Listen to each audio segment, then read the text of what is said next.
Welcome back. Right now, I have two beautiful ladies sitting right here with me. I said it's Wednesday, and I said when we started the show that we will be crushing on girls, and we will be discussing things that pertains to the girl child, things that the girl child needs to do, how the way of life to have a good way of life for the girl child so that she can have a better future while she grows into womanhood. I have with me in the studio Beatrice Yesufu.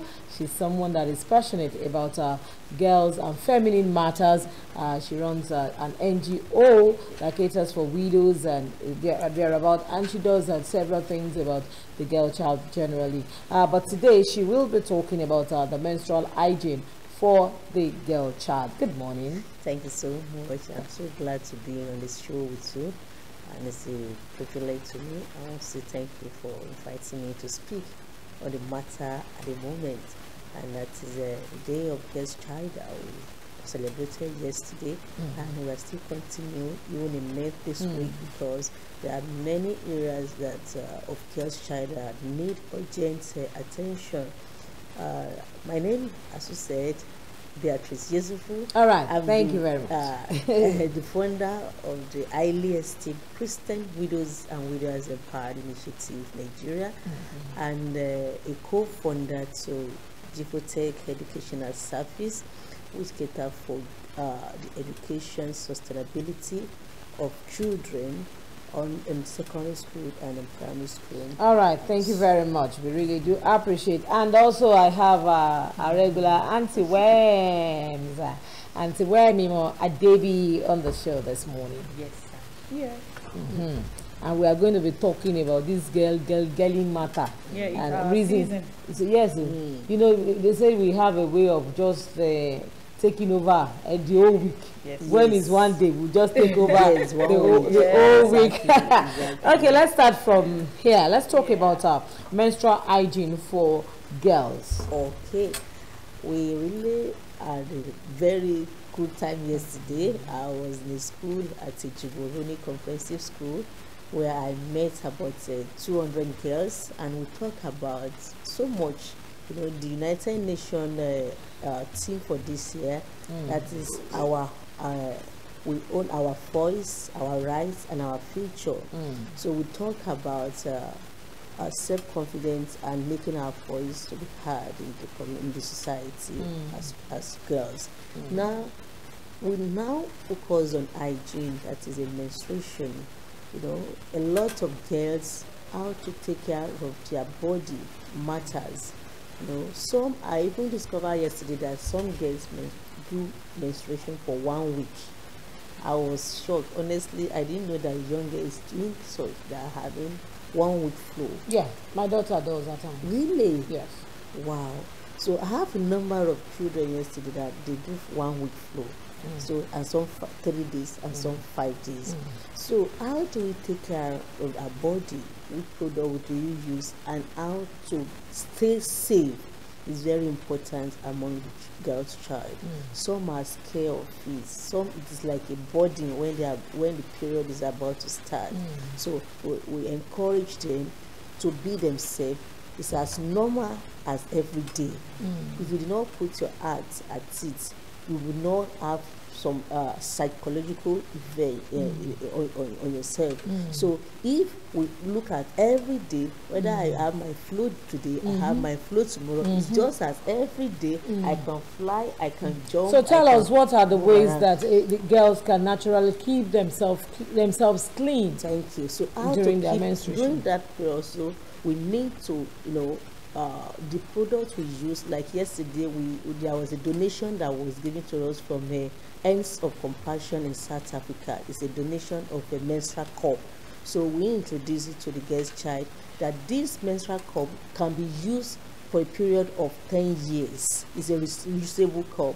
It's safety, it's reliable, and it's safe. So when you put that one on, it collects the blood, and after a particular maybe like 7 hours, 8 hours, you pull it out and remove it, watch it, insert it back for the period of the menstruation. So to keep herself safe, those products will enable that girl child to be safe and to be confident and not feeling that, oh, maybe my pad or my this or this or that, maybe I'm having stain, or maybe I have to go and change it now. This product, it can last for like 8 hours on them. It's reliable, it's safe. We also encourage them cleanliness. Absolutely, cleanliness is very key. So what you also eat during the time of menstruation also matters. Oh, really? Yes. If you take too much sugar during the time of flu, and so you have heavy flu one, then it can also make pains to be higher. Yes. So then I encourage them to take fruits also, even during that time. Will make you to have good health, and the pain will be subside as well. So every girl's child is encouraged to be confident during the period of menstruation, and just see it as every day as possible, and keep yourself clean. Take your bath at the right time. If you are using a pad, change your pad. Don't wait until it's totally soaked. And the higher, when they use pad, the higher time it's on them and the blood conduit together. Some now use from morning till night and don't change it. It's not hygienic at all. When it's soaked, remove it at the right time and put another one. Or if you're on menstrual cup, that one is more safer. I've been using menstrual cup since the time they gave it to us. At least for the past 3 months now. I've used it 3 times now, and I love it. I don't feel as if I have. You brought menstrual cup for me. You know what? I was on my way before I remembered I did not bring. So I'm seeing Auntie Webima tomorrow for another school where we are going to speak about the girl's child. So I will give her one for you, even though it's for girls. But we have brought us here, so we are going to give you one. So my question now is, because, well, I have never used the menstrual cup before. My question now is, for girls that do have heavy flow, yes, do you still advise that they can still have the menstrual cup on them, for like a period of 8 hours? Yes. No, this cup, okay, I wish you can show it. Anyway, the cup is, it can contain, a drop of blood. Me, I've been menstruating for like 25 years now. I've never seen my blood in that form, you understand me? So when I use it the first time, I put it on and it stayed with me for, okay, I started in the evening. I started it till daybreak. That's almost 8 hours. So when I removed it, it was just at the half. It did not even pour. I pull it out. It was at the half. It's just a very small cup. And there's something you can hold, tiny pad. So maybe when next we have you on the show, you come with it so we can see and we can do something practical. Yeah, if you have a heavy flow, it will not fill up in that 8 hours before you pull it out and clean it and put it back. My final question for you is, how safe is this for girls, considering the fact that we want to believe that majority of them, they are virgins? Thank you very much. That's a very good question. When they gave me this product in the month of July, I think, I was like, a girl's child, I don't want to put anything inside. I went to a principal. I want to distribute all these products for girls. The principal told me, no, these are children, they are virgin, they cannot use it. And I said, okay, in that case, I look at it. Virgin will not be able to use it. Okay, maybe I'll give it to the widows. So I now contacted the organization Ends of Compassion South Africa. This product you gave to us, I guess in secondary school they are virgins. They told me that no, it does not disfigure them. It doesn't tamper with it. Yeah, it doesn't tamper with them. The womb, the cup is a collector from the womb. So before the emblem, before it will reach there, after all, the blood is dropping and the person is still virgin. Is it not a place where it's coming from? It's coming from a particular place. No, probably during the process of insertion and all of that. No, it's very tiny. It's not much. You just fold it and put it. When I put it, it just hold to the mouth of my womb. That is, honestly, I would like you to bring it on so that we can do practical lessons. Because you honestly, you begin to wonder that is it all of possible? these, you know, when we have our flow and you find that some girls are stained and all of that, it can only contain the small. So what's the paparazzi of the stain and everything? The cup is not like, it's not big. It's So just a small yeah, cup. so we have learned today that the menstrual cup is almost the best and the safest, and for girls that are virgins, they can make use of it. Okay, Auntie Wem, let's talk. Let's talk about these girls. Still on these girls matter. So why is it a lot of them, they are being assaulted sexually? A lot of them have been molested, you know, but they keep it so much to themselves. A lot of them, and it affects them psychologically, emotionally, mentally, and in every other way we can think about. It even affects their relationship, even in future. It affects the way they deal with even their counterparts, even their, you know, it affects so many parts of their life. Why is it so that we realize that a lot of them do not say anything? Okay, I'll say that people rarely report abuse. Okay, and then if it has to do with sexual abuse, it's more like a shame. And then to a girl who wasn't forced, okay, it's like she's in a state of confusion. So she is not sure if she could talk to someone to describe it. Okay, how did she get herself into it? So there are lots of emotions that the girl child who has been violated sexually is going through. Now, if she doesn't have someone who could observe, okay, or someone close to her, with time, okay, it will fizzle into the air, and she won't say it out. Then if she's not able to say it out, another one will occur. Because, you know, in our class we say abuse thrives, okay, in a circular form, unless you report to break that circle. The chain. Yeah. So it's basically in that light. And then I'll also say that there's also the fear-based and then a personal reason. Okay, fear-based in the area of how do I explain it? Or maybe the individual, the girl, is afraid of the perpetrator, especially the perpetrator is well known.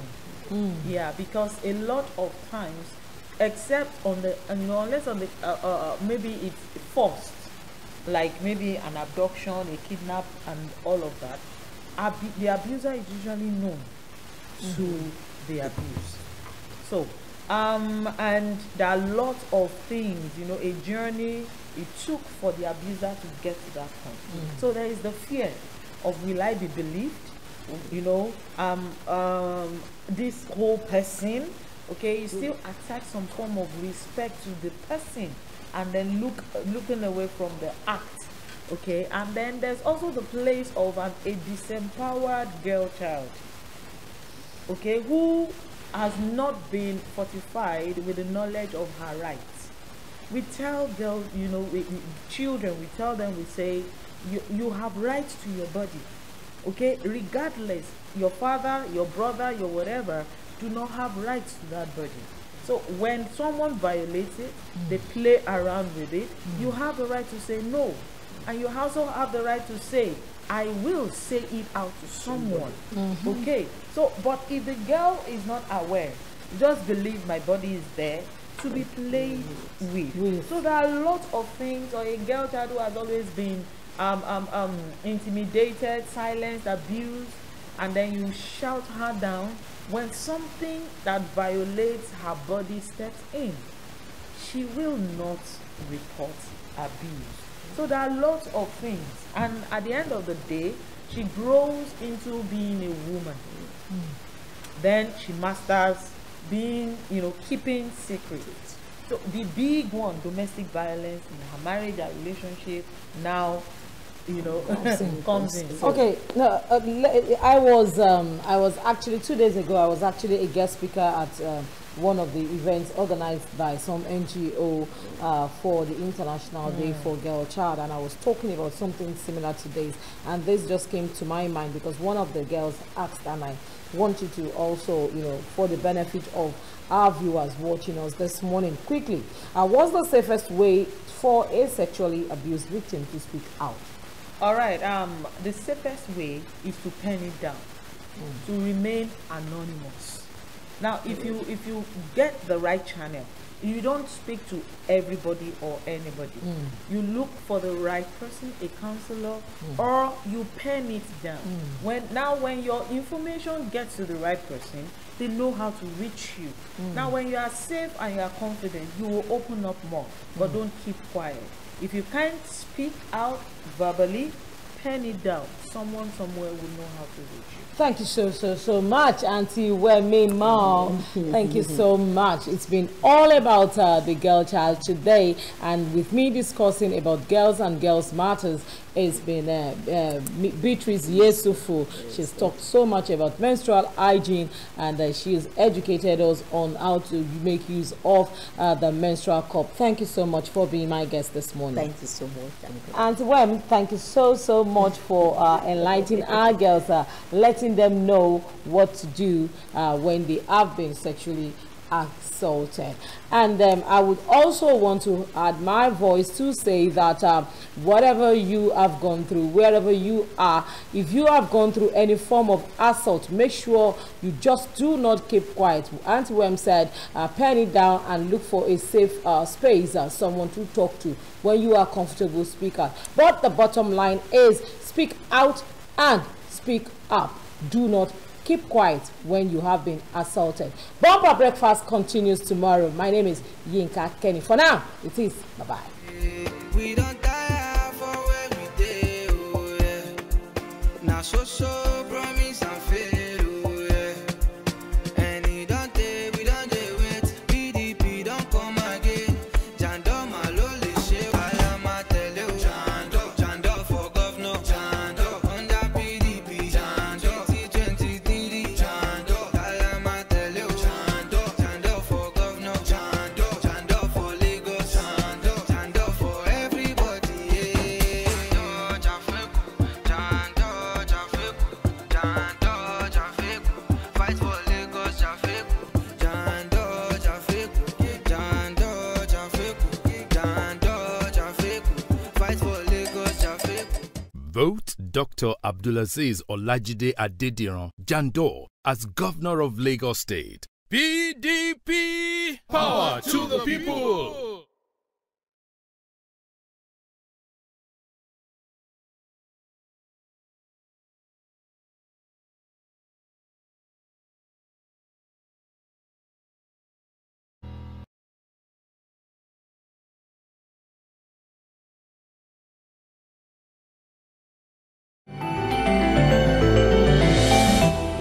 MITV is at your disposal to give you the best of broadcasting. Download our mobile app from your Android and iOS store to enjoy us on the go. Our YouTube channel, MITV Nigeria.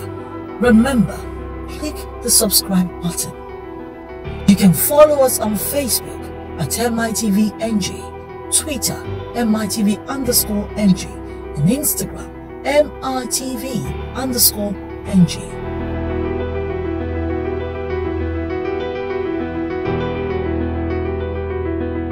MITV, your family station.